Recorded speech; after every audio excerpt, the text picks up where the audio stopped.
Swale knows the ocean, he knows its moods. He knows when it's angry, when it's happy. And he should, because he has been a fisherman almost all his life. For 45 years and counting, he understands the behavior of the fish and the water.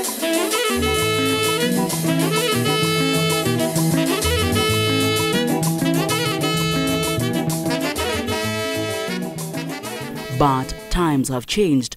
The waters are literally getting muddied, and he has reasons to worry. Hawezi kuvua hapa kwa sababu huwezi kuzama ukaona chini. Kila ukenda unakosa.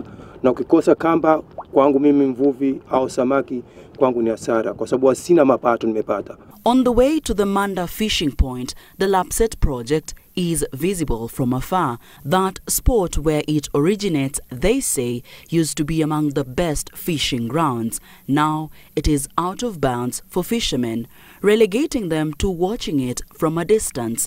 They claim no one consulted them before the project was mooted.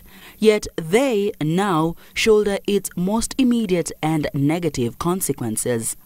Hii maji imebadilika kala yake kwa sababu maji ni meupe na hii kala yake imefanya sasa imekuwa ni maji ya matope kama ya Tana River. Sasa ikiwa unazamia na maji ikiwa ni matope huwezi kuona chini. Wewe unakwenda na hakuna kitu unaona, na kawaida ukizamia lazima uende chini unaona kamba huyu unamuona, lakini kwa sasa huwezi kuona kamba. Hii mazingira yameharibika sana. Hata majumba ya kamba pia ambao majumba wenyewe wanaishi wanyama pia majumba wenyewe wanayavunja. Experience has molded Swale into a better fisherman. You fish with your brains as well, he says. Strength is complementary. But even his fishing prowess skill is no good with dirty waters. Sisi wavuvi ambao tunavua hapa Lamu kwetu, kutokea ilipotokea huu mradi wa kufukuliwa poti, kama sisi wavuvi tumeathirika sana kwa sababu sisi kazi yetu ni hapo. Kwa kama hivi nyavu tulivyovuta, saa nyingine tunafunga nyavu kwa mangrove na kumeharibika sana. Wale wametumbua kumekuwa huwezi kuona samaki na samaki hapandi. The ambitious Lapsset corridor project was launched in 2012.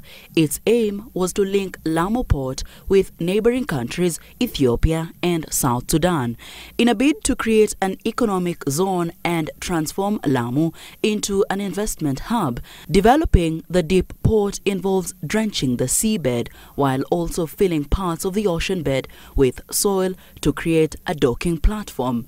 But the soil introduction literally muddied the water and turned the color to brown. Wale vile wanavufukua kule maji nakuja matope. Sasa maji kuja matope huwezi kuona jiwe chini.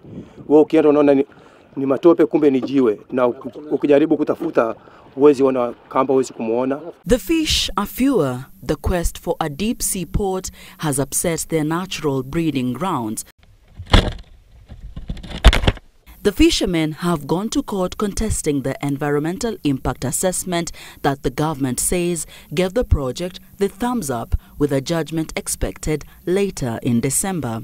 Another case is pending before the Environmental Tribunal. The parties in the matter bitterly divided over the clash of local, national and regional interests. Hatuwezi pinga maendeleo, lakini ile maendeleo iliingilia kimakosa kwa sababu ilikuwa ni kwanza paka ikana wavuvi wajue ni madhara gani ambao watapata kulingana na huo mradi na walipe compensation ili kusudi maisha yao yasiishi hapo. Lakini paka dakika hii kesi ilitoa date kulingana na mambo ya election, ikasemekana kwanza istopishwe paka election iishe alafu ndio tena utaendelea na kesi. Workshops were done, consultations were done, meetings were held in Lamu, and all of them were consulted. Secondly, during the process of undertaking the strategic environmental assessment, a lot of other consultative meetings were equally held with the locals. So any issue that people are not consulted might be very far from the truth. Lamu offers its waters to about 7,000 registered fishermen from within Lamu County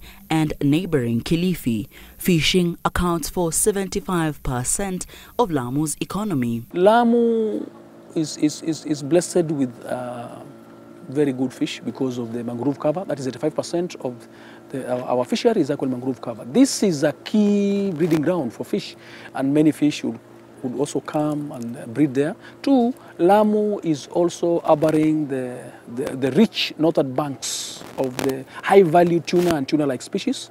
Swale and his captain, Shehe Bwana, stay out in the sea for 2-3 days, sometimes even more. He says he can't go home empty-handed. Hope for luck, he says, has lately become the main wind beneath the fishermen's sail. Their entire life is dependent on these waters and what the waters have to offer. Pengine nimetoka nyumbani sikuwata hata chai. Nisema mimi nenda kuvua, nikirudi watoto angalau watapata chochote. Lakini nikirudi narudi peke yangu, hamna kitu chochote. Hata watoto pia wanazidi kusikitika. Hata kusomesha shule pia nashindwa. Siwezi kusomesha mtoto wangu kwa sababu lile pato la wenyewe hamna. Their wooden boats that rely on wind cannot venture into deep sea.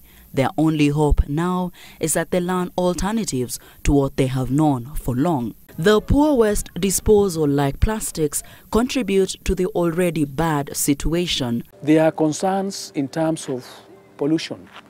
The sea is becoming and increasingly polluted as a result of being regarded like a dumping area.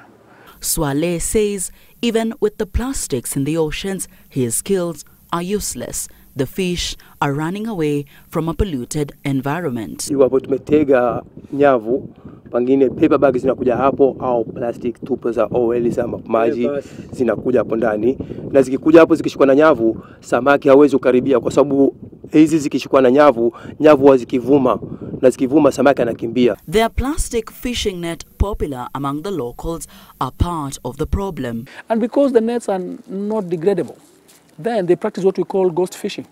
They keep on cleaning and sweeping the fish, collecting every stuff, collecting all the grasses, collecting all the seaweeds, and breaking our very, very important coral reefs. This fishing point in the vast Indian Ocean is one of the popular and best fishing areas in the vast Indian Ocean. For the fishermen whose lives solely rely on the goodness of the ocean, they can only hope that it either remains this way or only gets better.